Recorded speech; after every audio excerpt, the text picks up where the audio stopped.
ఛానల్లో ఆడిపోకం ఉంటుంది ఫస్ట్. ఇట్లాంటి జనం ఉన్నారు సార్ మన క్రైస్తవుల్లోనే. పబ్లిసిటీ కింగ్స్ ఒక్కొక్కడు ఆడు చేసిన ₹10 ఉండదు. ఓ గొప్ప దైవజనుడు ఈ వాక్యం చెప్తుంటే విన్నాను. సంఘంలో 2 రకాలు ఉంటారంట అనండి. ఒకడు ఉప్పు రకం అంట, ఒకడు కరివేపాకు రకం అంట. నాకు తెలియదు, ఆయన చెప్తుంటే విని ఆశ్చర్యపోయాను. 50 కిలోల గిన్నెకి సాంబారు కాసాం. మసిలిపోతుంది.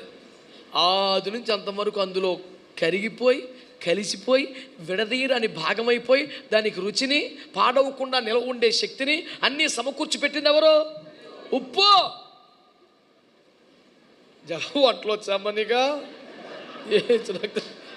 అవుతుంది. ఏముండి పెడుతున్నామమ్మా అంటే ఈ కలిసిపోయింది ఎవరో, కరిగిపోయింది ఎవరో, మరిగిపోయింది ఎవరో, ఆకారాన్ని కోల్పోయింది ఎవరో, అందం తెచ్చింది ఎవరో.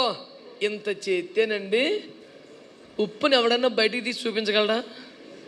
కనపడదండి అసలు. లాస్ట్లో తాలింపు ఎత్తారండి ఇంత కరివేపాకు దూసేసి. ఇది 50 కేజీల గిన్నెలు అడుగుని ఉంటుంది. ఒక 2 లీటర్లు పోస్తారు ఆయిల్. ఈ సాంబార్ పోసేపాటికి పైకి వచ్చి కూర్చుంటుంది ఎవరో. చేసిందేముండదు. లాస్ట్లో సుయ్యమంటుంది. మొత్తం ఫోటోలు నిండి అదే.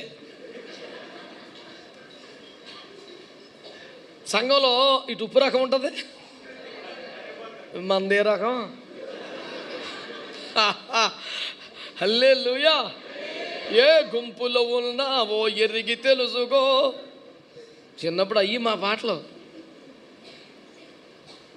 చెయ్యి పైకెత్తద్దు కానీ లోపల ఫిక్స్ అయిపో. ఏమైనా తేడా ఉంటే మార్చేసుకో. నువ్వు ఉప్పా, నువ్వు కరివేపాకా.